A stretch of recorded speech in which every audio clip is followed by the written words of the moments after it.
അപ്പോൾ നമ്മൾ ലാസ്റ്റ് ക്ലാസ്സിൽ കണ്ടത് മാക്സ്വെൽസ് ഇക്വേഷൻ അല്ലെങ്കിൽ എങ്ങനെയാണ് ആംപിയേഴ്സ് ലോയെ മാക്സ്വെൽ കറക്റ്റ് ചെയ്തത്. അതായത് നോൺ സ്റ്റഡി കേസിലും ആപ്ലിക്കബിൾ ആകുന്ന രീതിയിൽ ആംപിയേഴ്സ് ലോയെ മാക്സ്വെൽ കറക്റ്റ് ചെയ്തു. അതെങ്ങനെയാണ് നമ്മൾ കണ്ടു.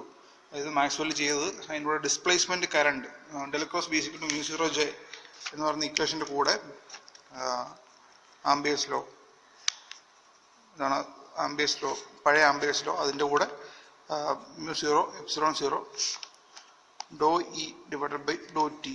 ഓക്കെ, ഈ ടൈമിനെയാണ് നമ്മൾ ഡിസ്പ്ലേസ്മെന്റ് കറണ്ട് ജെ എന്ന് വിളിച്ച് JD എന്ന് വിളിച്ചത്. ഓക്കെ, അപ്പോൾ ഇത് ആഡ് ചെയ്തിട്ടാണ് Ampere's correction to Maxwell's correction to Ampere's law പറഞ്ഞത്. അടുത്തായിട്ട് നമ്മൾ ആ കറക്റ്റഡ് ഫോമിലുള്ള ഇക്വേഷൻസ് എല്ലാം കാണുകയാണ്. Okay, Maxwell's equations with Ampere's law with Maxwell's correction. Okay, ബാക്കി 3 ഇക്വേഷനും വ്യത്യാസമൊന്നുമില്ല. 4ാമത്തെ ഇക്വേഷൻ മാത്രം എക്സ്ട്രാ ടൈം വരുന്നു. ഇനി മുന്നോട്ട് പോകുമ്പോൾ നമുക്കറിയാം ഒരു ഇലക്ട്രിക് ഫീൽഡിന്റെ സോഴ്സ് എന്ന് പറയുന്നത് ഫാരഡേസ് ലോ പ്രകാരം that can be a change in magnetic field. Goes law പ്രകാരം അത് ഒരു ചാർജ് ഡിസ്ട്രിബ്യൂഷൻ ആവാം. ഓക്കെ, ഇനി അടുത്തായിട്ട് ഒരു മാഗ്നറ്റിക് ഫീൽഡിന്റെ സോഴ്സ് എന്ന് പറയുന്നത് ആംപിയേഴ്സ് ലോ പ്രകാരം ഒരു കറണ്ട് ആവാം, അല്ലെങ്കിൽ ഒരു ചേഞ്ച് ഇൻ ഇലക്ട്രിക് ഫീൽഡ് ആവാം. ഓക്കെ, ഇലക്ട്രിക് ഫീൽഡിന്റെ സോഴ്സ് മാഗ്നറ്റിക് ഫീൽഡോ ചാർജോ ആവാം. മാഗ്നറ്റിക് ഫീൽഡിന്റെ സോഴ്സ് ഒരു കറണ്ടോ ചേഞ്ച് ഇൻ ഇലക്ട്രിക് ഫീൽഡോ ആവാം. അപ്പോൾ ഇവിടെ ബേസിക്കലി 2 ക്വാണ്ടിറ്റീസ് ആണുള്ളത്. ഒന്ന് സോഴ്സും ഒന്ന് ഫീൽഡും. അതായത് എവിടുന്നാണോ എവിടുന്നാണോ ഫീൽഡ് ഉണ്ടാവുന്നത്, ഓക്കെ, അതിനെ നമ്മൾ സോഴ്സ് എന്ന് വിളിക്കും. പിന്നെ എന്താണോ ഉണ്ടാവുന്നത് അതിനെ ഫീൽഡ് എന്ന് വിളിക്കും. ഓക്കെ, ഇപ്പോൾ ഇവിടെ ഒരു ചാർജ് ഉണ്ട്. ഓക്കെ, അത് ഫീൽഡ് ഉണ്ടാക്കുന്നുണ്ട്.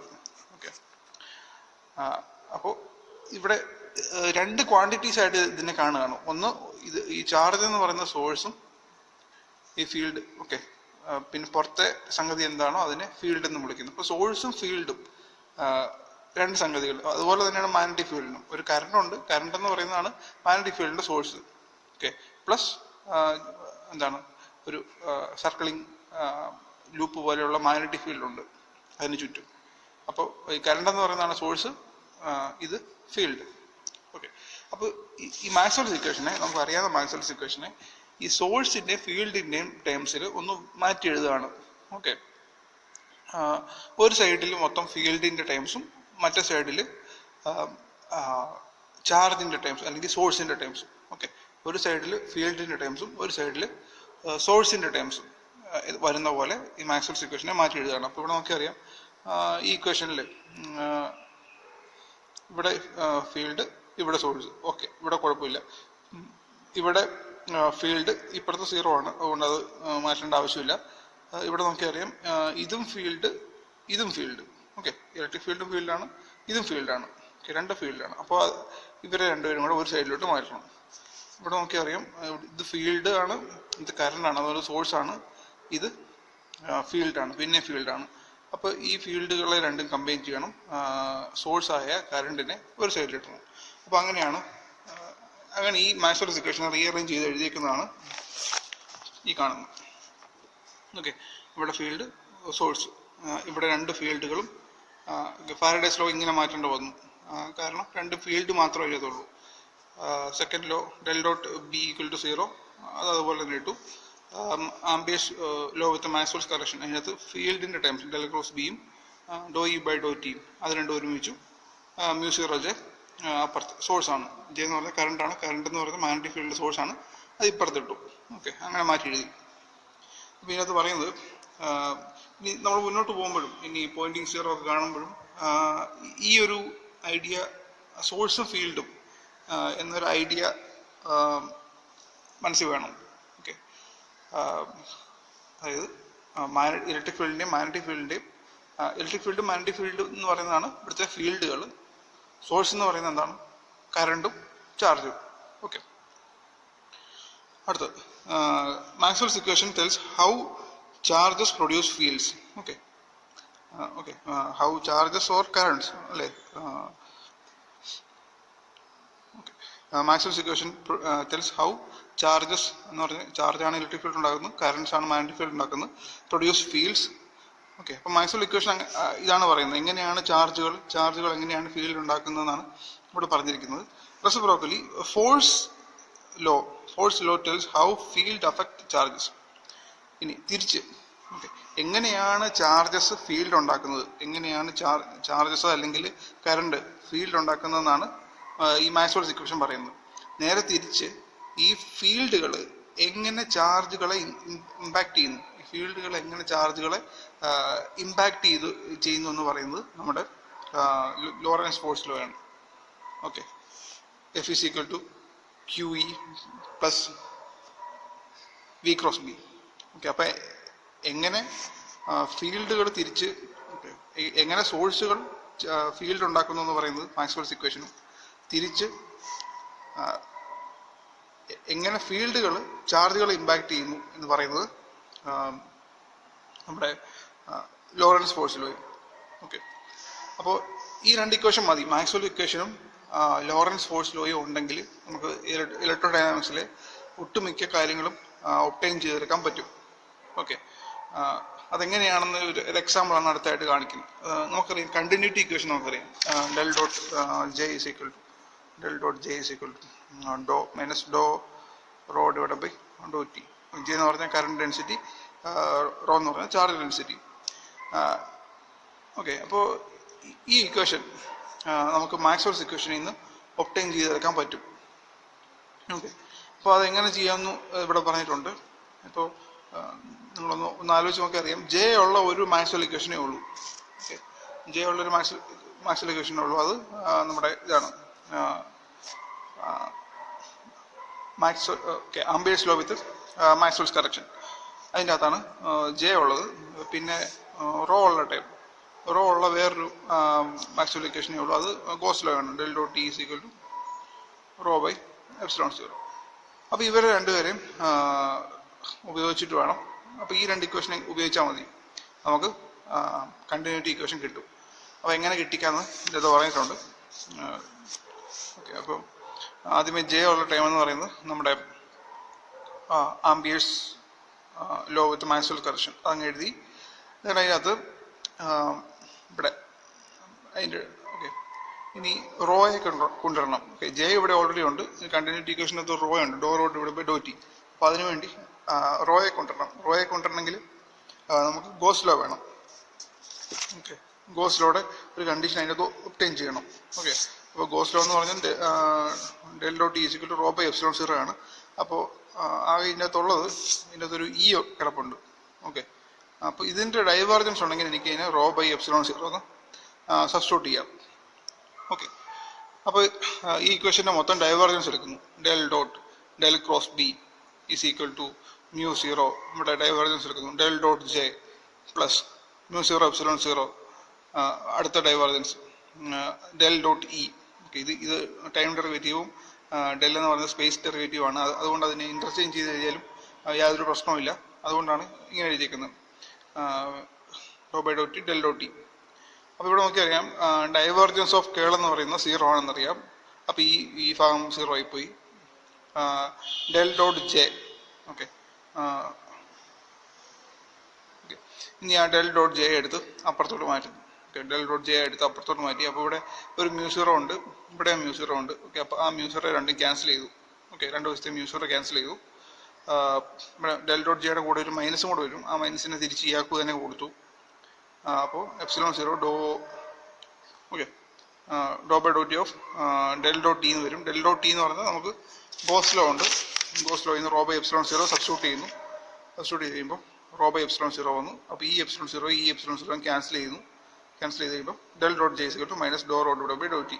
അതാണ് നമ്മുടെ കണ്ടിന്യൂറ്റി ഇക്വേഷൻ. ഓക്കെ, അപ്പോൾ പെട്ടെന്ന് നോക്കുവാണെങ്കിൽ കണ്ടിന്യൂറ്റി ഇക്വേഷനും മാക്സ്വെൽ ഇക്വേഷനുമായിട്ട് പ്രത്യേകിച്ച് ബന്ധമൊന്നുമില്ലെന്ന് തോന്നുമെങ്കിലും നമുക്കതെല്ലാം ഇതിൻ്റെ അകത്തുനിന്ന്, അല്ലെങ്കിൽ ഇലക്ട്രോ ഡൈനാമിക്സ് പറയുന്ന ഒട്ടുമിക്ക ഇക്വേഷൻസും നമുക്ക് മാക്സ്വെൽ ഇക്വേഷനും ലോറൻസ് ഫോഴ്സ് ലോയും ഉണ്ടെങ്കിൽ ഒബ്റ്റെയിൻ ചെയ്തെടുക്കാൻ പറ്റും.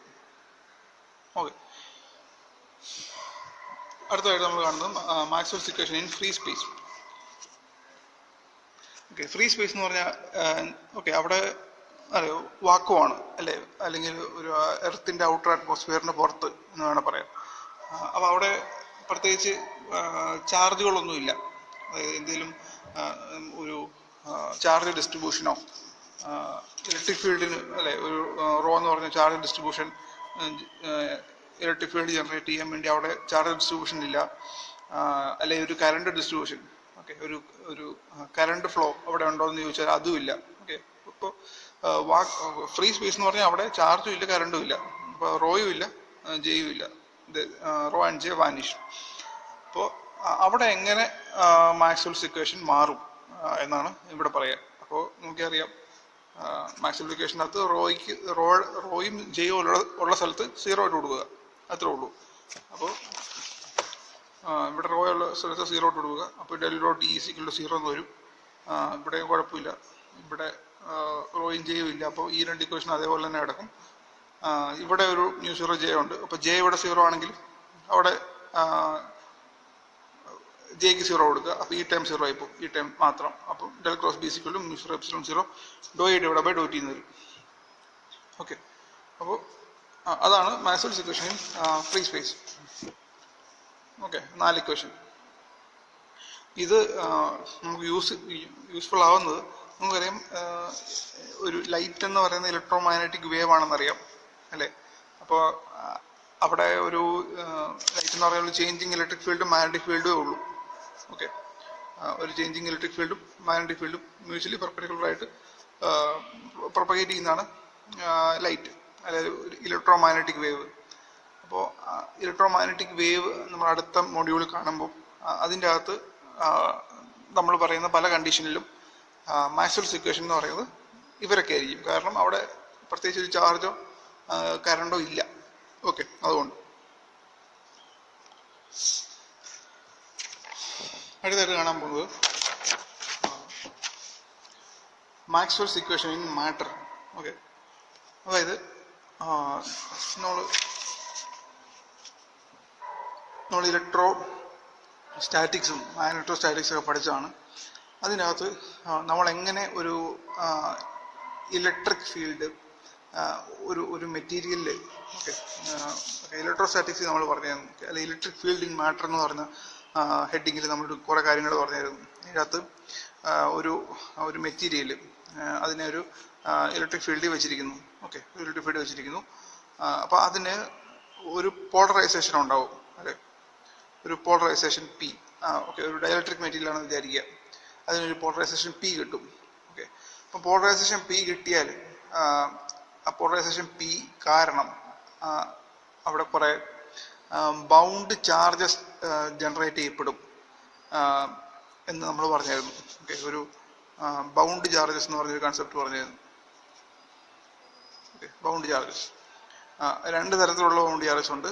ഒന്ന് സർഫസ് ബൗണ്ട് ചാർജ് സിഗ്മ ബിയും വോളിയം ബൗണ്ട് ചാർജ് റോ ബിയും. സിഗ്മ ബി എന്ന് പറഞ്ഞാൽ polarisation vector P dot N cap ആണ്. എൻ ക്യാപ്പ് എന്ന് പറഞ്ഞാൽ normal to the surface. Okay, unit normal vector. പിന്നെ സിഗ്മ ബി എന്ന് പറഞ്ഞാൽ റോ ബി എന്ന് പറഞ്ഞാൽ volume bound charge. Volume bound charge എന്ന് പറയുന്നത് del cross minus del dot P ആണ്. മൈനസ് ഡെൽ ഡോട്ട് പി ആണ്. ഓക്കെ, അപ്പോൾ ഇത്രയാണ് നമ്മൾ ഇലക്ട്രിക് ഫീൽഡ് ഇൻ മാറ്റർ പറഞ്ഞത്. ഓക്കെ, ഇതേപോലെ തന്നെ നമ്മൾ മാഗ്നറ്റിക് ഫീൽഡ് ഇൻ മാറ്റർ പറഞ്ഞിരുന്നു. അതിനകത്ത് കണ്ടവർക്ക് ഓക്കെ, ഇതേപോലെ മെറ്റീരിയൽ ഒരു മാഗ്നറ്റിക് ഫീൽഡിൽ വെക്കുന്നു. ഓക്കെ, ഇവിടെ ഇലക്ട്രിക് ഫീൽഡിലാണ് വെച്ചത്, ഇവിടെ ഒരു മാഗ്നറ്റിക് ഫീൽഡിൽ വെക്കുന്നു. മാഗ്നറ്റിക് ഫീൽഡ് വെച്ച് കഴിയുമ്പോഴത്തേനും അതിനൊരു മാഗ്നറ്റൈസേഷൻ ഉണ്ടാവും. ഓക്കെ, ഒരു മാഗ്നറ്റൈസേഷൻ എം, ക്യാപിറ്റൽ എം, മെറ്റീരിയലിന് ഒരു മാഗ്നറ്റൈസേഷൻ ക്യാപിറ്റൽ എം കിട്ടുന്നു എന്ന് പറഞ്ഞു. ഇനി ഇവിടെ മാഗ്നറ്റൈസേഷൻ എം കിട്ടുന്ന കാരണം അവിടെ അതിന് കറസ്പോണ്ടിങ് ആയിട്ടൊരു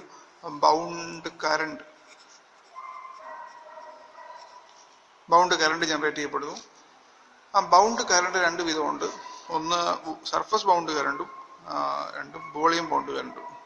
ഓക്കെ, അപ്പോൾ കെ ബി എന്ന് പറയുന്നത് P cross M cross N cap ആണെന്ന് കണ്ടു. ജെ ബി എന്ന് പറയുന്നത് ഡെൽ ക്രോസ് എം ആണെന്നും കണ്ടു. ഓക്കെ, ജെ ബി എന്ന് പറയുന്നത് ഡെൽ ക്രോസ് എം ആണ്.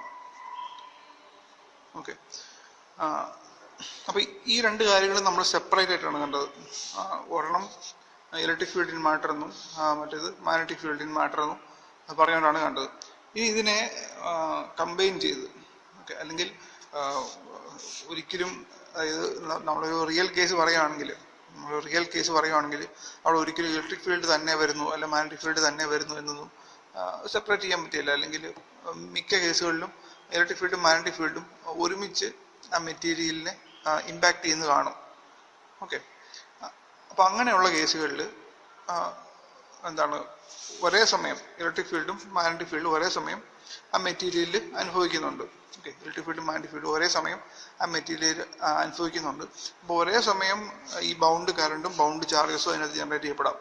ഓക്കെ, ഒരേ സമയം ബൗണ്ട് കറണ്ടും ബൗണ്ട് ചാർജസും അതിനകത്ത് ജനറേറ്റ് ചെയ്യപ്പെടാം. അപ്പം മുന്നോട്ട് നമ്മൾ Maxwell's equation in matter, okay, Maxwell's equation in matter എന്ന് പറയുമ്പോൾ, okay, Maxwell's equation in matter എന്ന് പറയുമ്പോൾ അവിടെ ഇലക്ട്രിക് ഫീൽഡും മാഗ്നറ്റിക് ഫീൽഡും രണ്ടും എങ്ങനെ ആ മെറ്റീരിയലിൽ ബിഹേവ് ചെയ്യുന്നു എന്ന് നമ്മൾ ഡിസ്കസ് ചെയ്യേണ്ടി വരും. അതായത് ഈ കേസ് എന്ന് പറയുന്നത് ഇലക്ട്രിക് ഫീൽഡും മാഗ്നറ്റിക് ഫീൽഡും ഒരുമിച്ച് ആ മെറ്റീരിയലിൽ ഇമ്പാക്ട് ചെയ്യുന്ന കണ്ടീഷനാണ്. അതായത് ബൗണ്ട് ചാർജസും ബൗണ്ട് കറൻസും ഒരേ സമയം ആ മെറ്റീരിയലിൽ ഉണ്ട്. അപ്പോൾ ആ കണ്ടീഷനാണ് നമ്മളിവിടെ ഡിസ്കസ് ചെയ്യുന്നത് മാക്സ്വെൽസ് ഇക്വേഷൻ ഇൻ മാറ്റർ എന്ന് പറഞ്ഞുകൊണ്ട്. ഓക്കെ, അപ്പോൾ ആ കാര്യങ്ങളൊക്കെയാണ് ഇവിടെ പറഞ്ഞിരിക്കുന്നത്. ആദ്യം പറഞ്ഞിരിക്കുന്നത് മെറ്റീരിയൽ. ഇപ്പം നമ്മളിവിടെ നമ്മുടെ എളുപ്പത്തിന് വേണ്ടി നമ്മൾ വോളിയം ബൗണ്ട് കറണ്ടും വോളിയം ബൗണ്ട് ചാർജും വോളിയം ബൗണ്ട് കറണ്ടും, ഓക്കെ, ഇവർ രണ്ടുപേരും മാത്രമേ കൺസിഡർ ചെയ്യുന്നുള്ളൂ. ഓക്കെ, ഇവിടെ നോക്കുക, ഇലക്ട്രിക് പോളറൈസേഷൻ പി, ഓക്കെ, നമ്മൾ ഈ പറഞ്ഞ കേസാണ്. Electric polarisation P produces a bound charge density rho B minus del dot P, നമ്മൾ പറഞ്ഞ കേസാണ് ഡെൽ ഡോട്ട് പി. അടുത്തത് magnetisation M generates a bound current J B is equal to del cross M. ഇനി ഇവിടെ ഒരു പ്രശ്നമുള്ളത്, ഈ ഒരു non static കേസാണ്. അതായത് ഇവിടെ ഇലക്ട്രിക് ഫീൽഡ്, ഇതിപ്പോൾ ഇലക്ട്രിക് ഫീൽഡിന് മാറ്റർ എന്ന് പറയുന്ന ഒരു വേരിയേഷൻ ഒന്നും ഇല്ലാത്ത ഒരു ഇലക്ട്രിക് ഫീൽഡ് നമ്മൾ ആ മെറ്റീരിയലിന് കൊടുക്കുന്നു. അപ്പോൾ ആ മെറ്റീരിയൽ എങ്ങനെ പോളറൈസ്ഡ് ആവും എന്നൊക്കെയാണ് നമ്മൾ ഇവിടെ പറഞ്ഞത് ഈ ഫസ്റ്റ് കേസിൽ. പക്ഷെ ഇവിടെ ഒരു പ്രശ്നമുള്ളത്, ഇപ്പം നമ്മൾ പറയുന്ന കേസിൽ, okay, Maxwell's equation in matter അല്ലെങ്കിൽ ഇപ്പോൾ നമ്മൾ ഡിസ്കസ് ചെയ്യുന്ന കേസിൽ ഇലക്ട്രിക് ഫീൽഡ് ഒരിക്കലും അങ്ങനെ സ്റ്റഡി ആയിട്ട് നിൽക്കത്തില്ല. അതിനെപ്പോഴും ഒരു വേരിയേഷൻ കാണും. അത് നോൺ സ്റ്റഡി കേസാണ്. ഓക്കെ, ഇപ്പോൾ നോൺ സ്റ്റഡി കേസ് ആകുമ്പോൾ അവിടെ ഈ ബൗണ്ട് ചാർജസ്, നമ്മളിവിടെ ബൗണ്ട് ചാർജസ് ജനറേറ്റ് ചെയ്യപ്പെടും എന്ന് പറഞ്ഞല്ലോ. ഓക്കെ, ഇലക്ട്രിക് ഫീൽഡിൻ മാറ്ററിൽ ബൗണ്ട് ചാർജസ് ജനറേറ്റ് ചെയ്യപ്പെടും. അപ്പോൾ ഈ ബൗണ്ട് ചാർജസ് ഒരു നോൺ സ്റ്റഡി ഇലക്ട്രിക് ഫീൽഡ് ആണ് ഇരിക്കുന്നതെങ്കിൽ, ഈ ചാർജസിനും മോഷൻ ഉണ്ടാവാം. ഓക്കെ, ഈ ബൗണ്ട് ചാർജസ് എന്ന് പറയുന്ന സംഗതിക്കും മോഷൻ ഉണ്ടാവാം. ഓക്കെ, അപ്പോൾ ചാർജസിന്റെ മോഷൻ എന്ന് പറയുന്നത് തന്നെയാണല്ലോ കറണ്ട്. ഓക്കെ, അപ്പോൾ ഒരു കറണ്ട്, നമ്മൾ ഇതുവരെ കണ്ട കറണ്ട് എന്ന് പറയുന്നത് ഒന്ന് ഫ്രീ കറണ്ട് കാണും. ഓക്കെ, കണ്ടക്ഷൻ ഫ്രീ ഇലക്ട്രോൺസ് കാരണമുള്ള കറണ്ട് കാണാം. പിന്നെ ഇവിടെ നമ്മൾ ബൗണ്ട് കറണ്ട് പറഞ്ഞു, ജെ ബി എന്ന് പറഞ്ഞ കറണ്ട് പറഞ്ഞു. പക്ഷെ അതിൻ്റെ കൂട്ടത്തിൽ ഒരു കറണ്ടിനും കൂടെ സാധ്യതയുണ്ട് ഇപ്പോൾ. അതായത് അത് ബൗണ്ട് ചാർജസിന്റെ മോഷൻ കാരണമുള്ള കറണ്ട്, അയാളെ നമ്മൾ പോളറൈസേഷൻ കറണ്ട് എന്ന് വിളിക്കും, ജെ പി. ഓക്കെ, അപ്പോൾ ഈ മെറ്റീരിയലിൽ 3 ടൈപ്പ് കറണ്ടിനുള്ള പോസിബിലിറ്റി ഉണ്ട്. ഒന്നെന്ന് പറയുന്നത് സാധാരണ ഫ്രീ ചാർജസിന്റെ മോഷൻ കാരണമുള്ള കണ്ടക്ഷൻ, ഫ്രീ ഇലക്ട്രോൺസിന്റെ മോഷൻ കാരണമുള്ള കറണ്ട് ജെ. ഇനി അടുത്തത് ജെ ബി എന്ന് പറയുന്നത് bound current. Okay, bound current, demagnetisation കാരണമുള്ള ബൗണ്ട് കറണ്ട്. അടുത്തെന്ന് പറയുന്നത് ജെ പി എന്ന് പറയുന്നത് ബൗണ്ട് ചാർജസിന്റെ മോഷൻ കാരണമുള്ള കറണ്ട്. ഓക്കെ, അപ്പൊ അത് ഡിസ്ക്രൈബ് ചെയ്യാൻ വേണ്ടി നമ്മളൊരു എക്സാമ്പിൾ എടുക്കുകയാണ്. ഇവിടെ നമുക്കറിയാം, ഒരു പോളറൈസ്ഡ് മെറ്റീരിയൽ എടുക്കുന്നു, ഒരു ട്യൂബ് പോലുള്ളൊരു ട്യൂബല്ല, ഒരു സിലിണ്ടറിക്കൽ പോളറൈസ്ഡ് മെറ്റീരിയൽ എടുക്കുന്നു. അതിൻ്റെ പോളറൈസേഷൻ ഡയറക്ഷൻ ഇവിടെ കാണിച്ചിട്ടുണ്ട്. അപ്പോൾ അതിൻ്റെ ഒരു സൈഡ് എന്ന് പറയുന്നത് അതിൻ്റെ ഏരിയ ഡി എ പെർപെൻഡിക്കുലർ എന്ന് പറയുന്നതാണ് ഒരു സൈഡിൻ്റെ ഏരിയ. ഇനി ഡി എ പെർപെൻഡിക്കുലർ എന്ന് പറയുന്ന സൈഡിൽ മൈനസ് സിഗ്മ ബി. ഓക്കെ, ഇത് അവിടുത്തെ ബൗണ്ട് ചാർജ് ഡെൻസിറ്റിയാണ്. ഈ സൈഡിലെ ഈ ഫേസിലെ ബൗണ്ട് ചാർജ് ഡെൻസിറ്റിയാണ് sigma B, minus sigma B. Surface bound charge density, ഈ സർഫസിലെ സർഫസ് ബൗണ്ട് ചാർജ് ഡെൻസിറ്റിയാണ് മൈനസ് സിഗ്മ ബി. അപ്പുറത്തെ സൈഡിൽ bound charge density plus sigma B ആണ്. അങ്ങനെയാണെങ്കിൽ ഇവിടെ നമ്മൾ പറഞ്ഞു നോൺ സ്റ്റഡി ഇലക്ട്രിക് ഫീൽഡാണ്. അപ്പോൾ നോൺ സ്റ്റഡി ഇലക്ട്രിക് ഫീൽഡിൽ ചാർജസിന് മോഷൻ ഉണ്ടാകാനുള്ള സാധ്യതയുണ്ട്. അപ്പോൾ ആ മോഷൻ കാരണം ഒരു കറണ്ട് ജനറേറ്റ് ചെയ്യപ്പെടും. അപ്പോൾ ആ കറണ്ട് എത്ര? ഓക്കെ, ആ കറണ്ട് എത്ര എന്ന് ചോദിച്ചാൽ D I. Okay, D I, ആ കറണ്ട് കണ്ടുപിടിക്കാൻ പോവാണ്. D I is equal to D Q divide by D T. Okay, D I is equal to D Q divide by D T. Okay, current എന്ന് പറയുന്നത് D Q divide by D T ആണ്. Q എന്ന് പറഞ്ഞാൽ total charge. Okay, അപ്പോൾ total charge in this surface. നമ്മൾ ഈ സർഫസിലെ ഈ surface എടുക്കുക. ഓക്കെ, ഈ സർഫസും നമുക്കറിയാം സർഫസ് ബൗണ്ട് ചാർജ് എന്ന് പറയുന്നത് ഈ ഫേസിലും അതിൻ്റെ ഓപ്പോസിറ്റ് ഫേസിലും മാത്രമേ കാണത്തുള്ളൂ. അപ്പോൾ അങ്ങനെയാണെങ്കിൽ ഈ ഓപ്പോസിറ്റ് ഫേസിലെ സിഗ്മ ബി എന്ന് പറയുന്നതാണ് അവിടുത്തെ surface charge density. Charge density അറിയാമെങ്കിൽ നമുക്കറിയാം, ഡെൻസിറ്റി അറിയാമെങ്കിൽ ടോട്ടൽ ചാർജ് കണ്ടുപിടിക്കാൻ എന്ത് ചെയ്യണം? Okay, Q equal to total charge Q equal to density into area ചെയ്താൽ മതി അല്ലേ. അപ്പോൾ sigma B is equal to sigma B into D A perpendicular.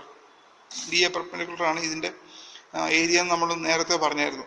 Okay, അപ്പോൾ ഡി ക്യൂവിന് പകരം sigma B into D A perpendicular substitute ചെയ്തു. അപ്പോൾ divide by do T. Okay, do sigma B D A perpendicular divide by do T. Okay, അതാണ് D I is D Q divide by D ടിക്ക് നമ്മൾ substitution കൊടുത്തതാണ്. ക്യൂവിന് പകരം sigma B D A perpendicular. Okay, അടുത്തത് പിന്നെ sigma B എന്ന് പറയുന്നത് എന്താണ്? ഓക്കെ, സിഗ്മ ബി എന്ന് പറയുന്നത് പി ഡോട്ട് എൻ ഗ്യാപ്പ് ആണ്. Okay, P dot N gap ആണ്. അപ്പോൾ ഈ സർഫസ് നോക്കിയാൽ ഈ സർഫസിലെ എൻ ഗ്യാപ്പ് എന്ന് പറയുന്നത് ഈ സർഫസിന് നോർമലായിട്ട് ഇങ്ങനെ വരും. ഓക്കെ, അപ്പോൾ പിയും എൻ ഗ്യാപ്പും ഒരേ ഡയറക്ഷനിലാണ്. അപ്പോൾ പി ഡോട്ട് എൻ ഗ്യാപ്പ് എന്ന് പറയുന്നത് പി തന്നെയാണെന്ന് എടുക്കാം. അപ്പോൾ സിഗ്മ ബി എന്ന് പറയുന്നത് ഈക്വൽ ടു പി എന്ന് വേണേൽ സബ്സ്റ്റിറ്റ്യൂട്ട് ചെയ്യാം. Sigma B equal to P എന്ന് സബ്സ്റ്റിറ്റ്യൂട്ട് ചെയ്യാം. അപ്പോൾ അതുകൊണ്ടാണ് ഇവിടെ സിഗ്മ ബിക്ക് പകരം അടുത്ത സ്ഥലത്ത് സിഗ്മ ബിക്ക് പകരം പി എന്ന് സബ്സ്റ്റിറ്റ്യൂട്ട് ചെയ്തത്. പി എന്ന് പറഞ്ഞാൽ നമ്മുടെ polarisation vector. Okay, P. Okay, അപ്പം അങ്ങനെയാണെങ്കിൽ ഇനി ഒരു ഇക്വേഷനും കൂടെ നമുക്കറിയാം. അതായത് നമ്മൾ ജെ എന്ന് പറഞ്ഞാൽ വോളിയം കറണ്ട് ഡെൻസിറ്റിയാണ്. Volume current density.